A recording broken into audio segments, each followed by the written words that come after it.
नमस्कार. नीतिस्पंदन या चॅनलमध्ये आपले सहर्ष स्वागत आहे. आज आपण या व्हिडिओमध्ये पाहणार आहोत वटसावित्री या पौर्णिमेविषयी सुंदर अशी परिपूर्ण माहिती. तर चला पाहूया वटसावित्री विषयी माहिती. वटपौर्णिमा हा सण 29 जूनला आहे.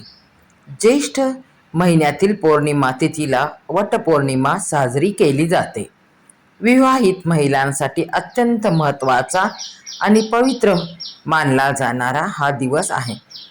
कोणत्या मुहूर्तावर ही पूजा करावी, त्यासाठी साहित्य काय असावं, पूजा कशी करावी, ही सर्व माहिती आज आपण सविस्तररित्या इथे पाहणार आहोत. 29 जून सोमवारी वटपौर्णिमा आहे. या दिवशी महिला आपल्या पतीच्या दीर्घायुष्यासाठी आणि 7 जन्माच्या साथीसाठी वडाच्या झाडाची पूजा करतात व उपवास ठेवतात. ही परंपरा फार पूर्वीपासून चालत आली आहे. या परंपरेला आपल्या धर्मामध्ये धार्मिक अनुष्ठान आहे.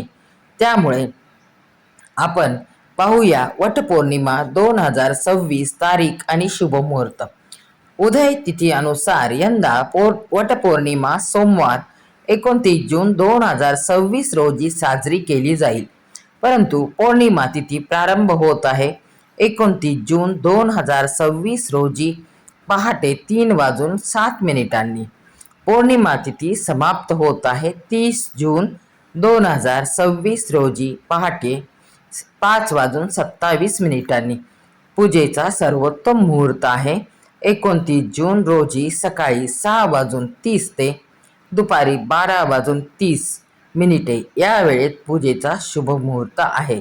आपल्याला शक्य असेल तर या कालावधीमध्ये आपण पूजा करण्याचा प्रयत्न करून घ्यावा. तर पूजा करण्यासाठी कोणते साहित्य आवश्यक आहे ते पाहूया. पूजेच्या आवश्यक साहित्यामध्ये आपण प्रथमतः एक मोठं तबक किंवा ताट घ्यावे.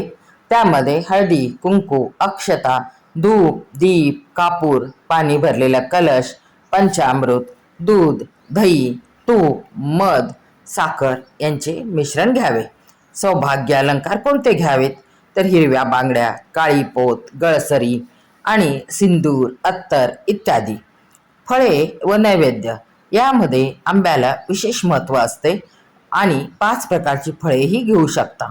विड्याची पाने, सुपारी, गूळ खोबरे किंवा शिऱ्याचा नैवेद्य देखील चालतो. फेऱ्यांसाठी वडाला गुंडाळण्यासाठी पांढरा सुती धागा आपण घेऊ शकतो.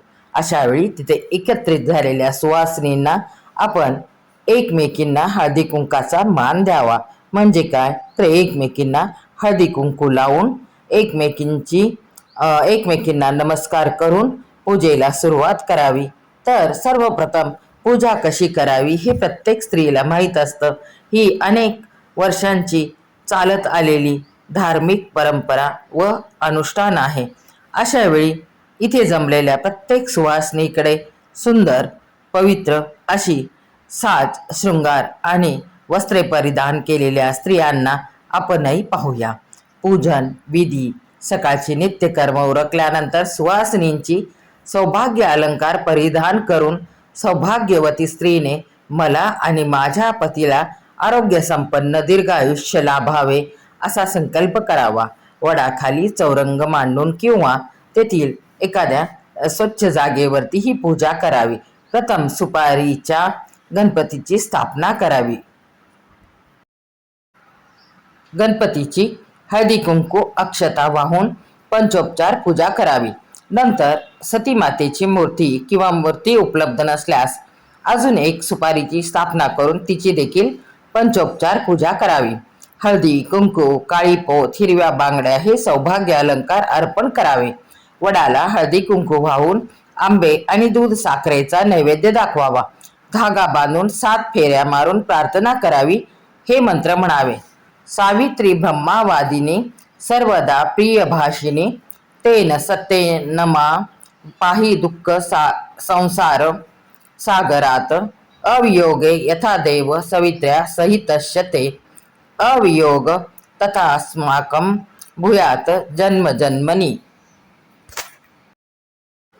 या मंत्राचा अर्थ असा आहे, हे सावित्री देवी, तू ब्रह्मवादिनी आणि नेहमी गोड बोलणारी आहेस.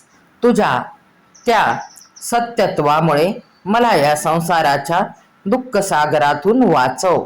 जसा तुझा आणि सत्यवानाचा वियोग कधी झाला नाही, तसाच माझा आणि माझ्या पतीचा जन्मोजन्मी कधीही वियोग न हो. वडाच्या झाडाला फेऱ्या मारणे शक्य नसल्यास घरच्या घरी चौरंग मांडून पूजा करावी. देवांचे स्मरण करून चौरंगावर मांडलेल्या देवांना हळदी कुंकू वाहून फुले व्हावी. नंतर पंचामृताचा नैवेद्य दाखवावा. धूप, दीप आणि अगरबत्ती दाखवावी. व्रताचा संकल्प सोडून प्रार्थना करावी. 5 सुवासिनींची आंबे व गव्हाणी ओटी भरावी. भक्तिभावाने नमस्कार करून शिऱ्याचा अथवा फुटाण्याचा प्रसाद सर्वांना वाटावा. नंतर सावित्री आणि सत्यवानाच्या नावाचा जप करावा. सायंकाळी सुहासिनीसह सावित्रीच्या कथेचे वाचन करावे.